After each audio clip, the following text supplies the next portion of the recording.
Hari ini kita memiliki pembahasan yang cukup serius teman-teman, yang dimana kita akan membedah latar belakang atau siapa sebenarnya Habib Rizik Syihab ini, yang dimana sekarang mulai ditinggalkan banyak jemaahnya, banyak ditinggalkan oleh para pengikutnya, bahkan banyak orang yang sudah berbalik dari yang awalnya terkagum-kagum kepada beliau, meninggalkan beliau begitu saja. Sama halnya seperti saya yang dulu ketika membela segala statement dari Habib Rizik Syihab, fatwanya, ijma ulamanya, siapa yang dia pilih di gerakan politiknya, kita dulu taklid teman-teman, sampai saya pun hampir mau penggal-penggalan leher dengan teman saya sendiri di kampung ketika Pilpres 2019. Dan ini fakta yang akan kita bicarakan, bahwa Habib Rizik Syihab sekarang ya tak layaknya ya orang biasa yang ditokohkan.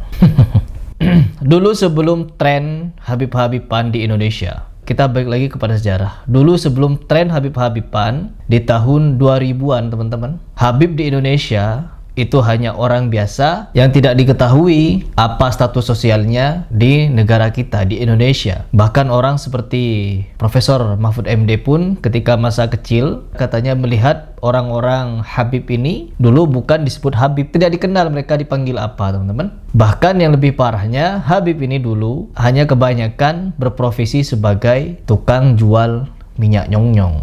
Saya ini nggak tahu ya sejak kapan munculnya Habib ini sebagai kelas sosial yang tinggi gitu ya.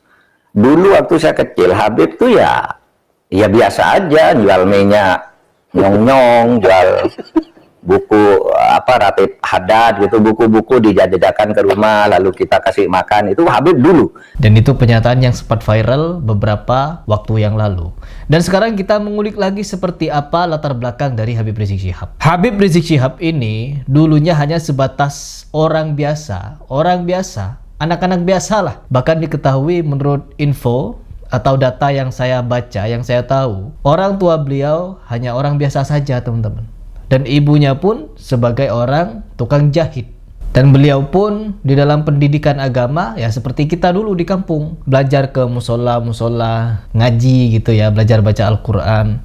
Sampai akhirnya beranjak remaja, Habib Rizik Syihab sempat sekolah di sekolahan non-muslim. Ya karena beliau juga orang yang cerdas, akhirnya beliau ini mendapatkan beasiswa untuk menempuh pendidikan yang lebih layak lagi. Begitu singkat ceritanya teman-teman. Belum bersorban, belum pakai baju putih-putih, belum bersorban, belum teriak Allahu Akbar, Allahu Akbar.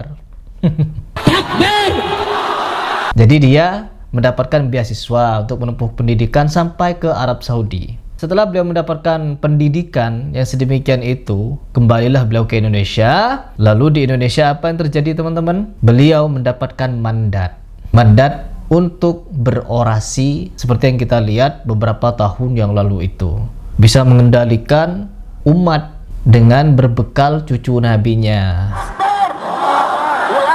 Nah setelah berjalan beberapa saat teman-teman, kita menyaksikan sendiri bahwa di Indonesia mulai berkembang pemahaman bahwa kita harus memuliakan para habaib ini karena mereka mengaku-ngaku keturunan Nabi. Karena itu ketika kita lihat bagaimana orang-orang dahulu itu mentakdim daripada Ahlul Bait walaupun orang biasa kelihatan. Kenapa? Karena dia menyaksikan ada di tubuh tadi itu mengalir daripada bid'atul Mustafa. Mana yang lebih kita dahulukan? Alim yang bukan sayyid atau sayyid yang jahil. Ini hanya gambaran bagaimana mereka itu bisa menyaksikan dengan ainul basirahnya.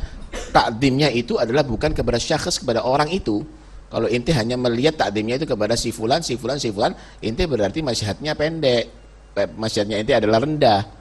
Tapi kalau inti menyaksikan ini karena Nabi, lain lagi itu. Nah, ini adalah turunannya lain lagi itu.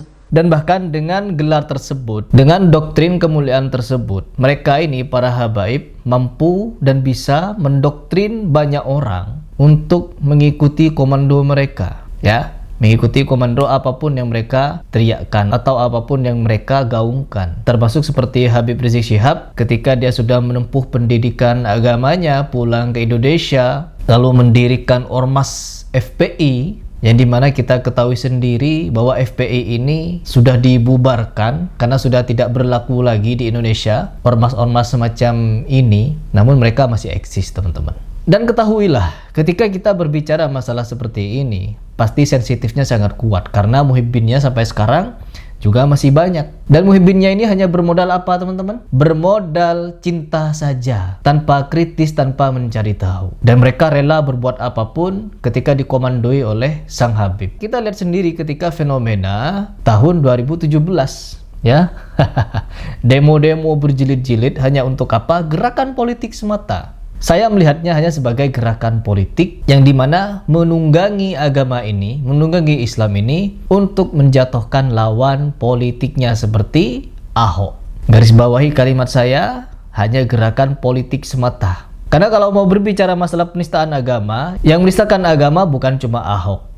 Cuman kenapa yang diproses hanya Ahok? Dan asal kalian tahu, ketika Habib Rizik Syihab ini mulai redup, ya, pamornya mulai redup, mulai turun, mulai banyak dibongkar, dipreteli oleh orang, muncul Habib Bahar yang digadang-gadang sebagai penerus dari Habib Rizik Syihab yang memiliki ketegasan, keberanian serupa. Kamu kera-kera bersorban, kau yang monyet. Kamu Ustadz Jahannam, lu yang monyet. Kamu Kiai Bangsa, kau yang monyet. Goblok, monyet, kurang ajar. Goblok, monyet, kurang ajar. Otaknya jadi goblok. Monyet, teriak monyet. Anjing.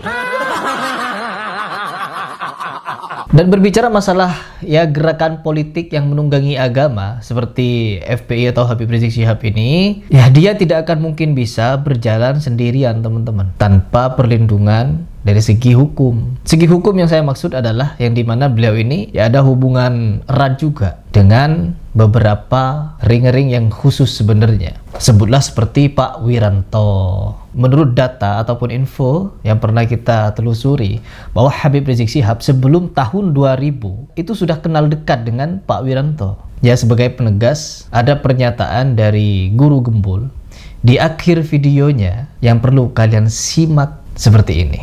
Seiring berjalannya waktu, FPI Habib Rizik yang merasa bahwa dirinya itu dilindungi oleh sejumlah perwira itu menjadi terlena, mulai kasakusuk untuk mengganti Pancasila. Dia pengen agar Pancasila itu diubah, sila pertamanya.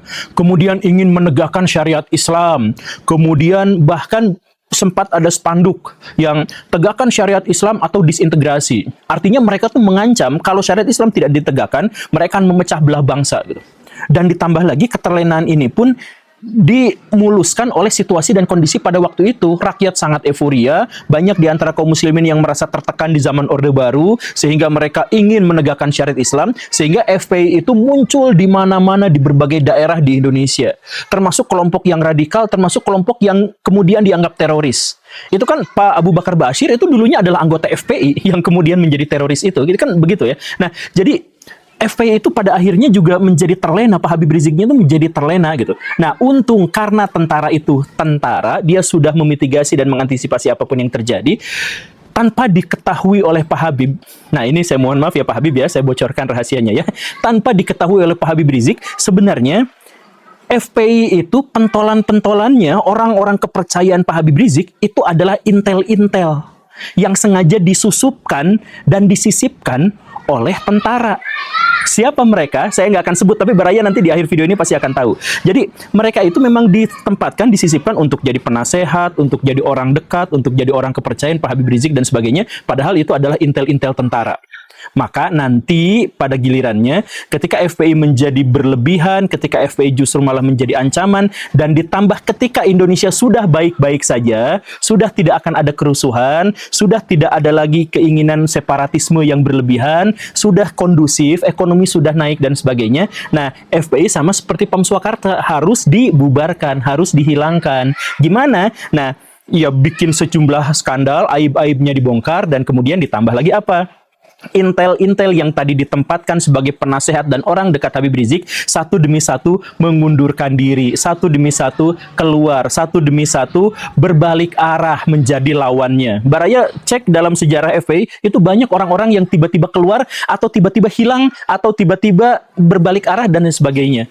sebenarnya dalam kacamata FPI mereka itu adalah pengkhianat, tapi dalam fakta yang sesungguhnya mereka tidak pernah berkhianat pada siapapun karena mereka bertugas sebagai intel tentara, bertugas untuk menjaga keamanan dan bertugas untuk mengepung Pak Habib Rizik. Jadi setelah misi itu selesai, ya mereka keluar, berbalik arah, dan dikasih reward oleh tentara, oleh negara. Sedangkan Pak Habib Rizik dan teman-teman yang sudah tidak dibutuhkan lagi, dan justru sudah menjadi terlalu terlena dengan kebesarannya, dengan kekuatannya, akhirnya ya dibuang begitu saja. Dan sekarang sudah tidak lagi memiliki kekuatan yang signifikan. Ya mungkin masih didukung oleh beberapa tokoh seperti dari Gerindra dan sebagainya, tapi itu tidak akan lagi signifikan. Nah, itulah adalah pelajaran buat kita semua, Baraya. Jadi bahkan Pak Habib Rizik yang katanya punya karomah karena dia adalah wali, karena dia adalah Habib dan sebagainya, dia ternyata tidak tahu bahwa orang-orang sekelilingnya itu adalah orang-orang yang di-set untuk menghancurkannya. Dan Pak Habib Rizik yang begitu terlena pada akhirnya sekarang dibuang seperti sampah saja. Kalau Baraya sekarang datang ke pengajian Pak Habib Rizik, ya bahasannya sekarang nggak jauh dari masalah keluarga, ya nanti fikih dan lain sebagainya, menjadi hal yang seperti itu saja. Sudah, ya saya mohon maaf ya, sudah dibuang saja.